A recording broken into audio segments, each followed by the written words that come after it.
Hi guys. So Nicola Sturgeon, the First Minister of Scotland, responded to Boris Johnson's internal market bill, calling it an abomination. And she described how Boris Johnson's attempt to break international law would have a huge impact in Scotland. So let's hear what she had to say.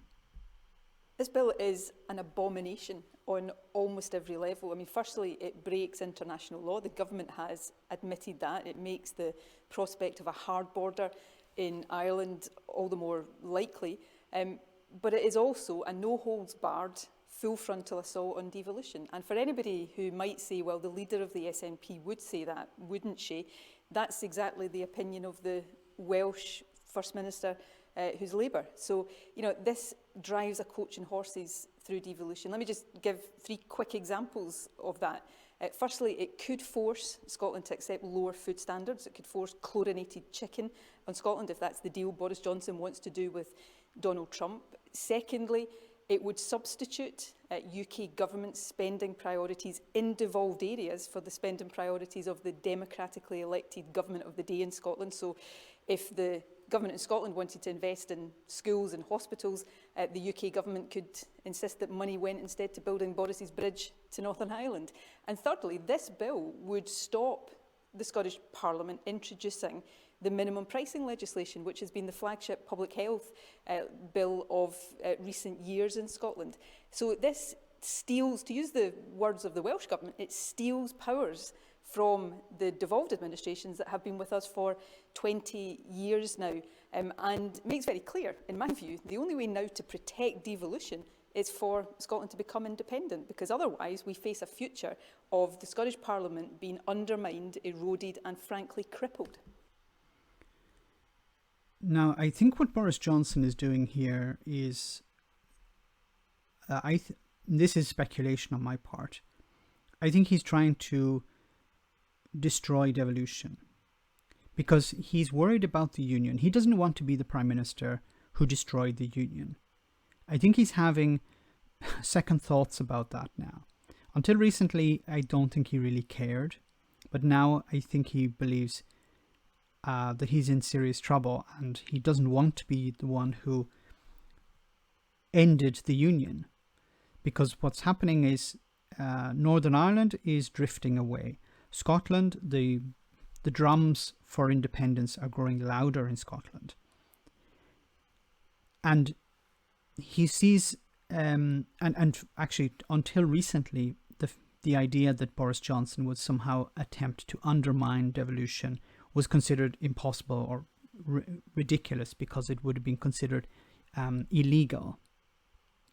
Now on Monday, Boris Johnson's government said, yes, we're going to act illegally in respect to the withdrawal agreement. So all bets are off. Boris Johnson is willing to break the law. So it's well within reason to consider that Boris Johnson would attempt to break the law when it comes to devolution, or at least attempt to undermine devolution in some way. So I think what he did on Monday was for 2 audiences. It was for the EU and it was for Scotland. It was an attempt to scare both the EU and to scare Scotland. You have to remember that there are many people within Boris Johnson's party who are completely against Scottish devolution. They want the Scottish Parliament to be dissolved. They want it to be closed down, and they want all the powers to be returned to Westminster. They're completely against independence, but they're even against devolution. They don't want the Scots to have any power. They want all power to be in Westminster, where they can control it. They can organise money to be sent to constituencies that they support or where their supporters are. They don't want money going to other parts of the country where they don't have control. This is about protecting the party. It's about protecting the Prime Minister. So I think Boris Johnson, until recently, I thought it would have been ridiculous him trying to undermine devolution. It would just work against him. But if you think about it, if he takes devolution away from Scotland, then it is much more difficult for independence to take place, for a referendum, for a movement towards independence. Because if the parliament in Scotland is dissolved, the SNP and the parties that are in Scotland, they would disappear. Well, they would have nothing to do. They would have nowhere to go. So their power would evaporate. The movement for independence would not evaporate, but it would make it much more difficult for Scotland to become independent if the parliament was dissolved. Now, I'm not an expert on this. There are experts on YouTube who will probably speak about this.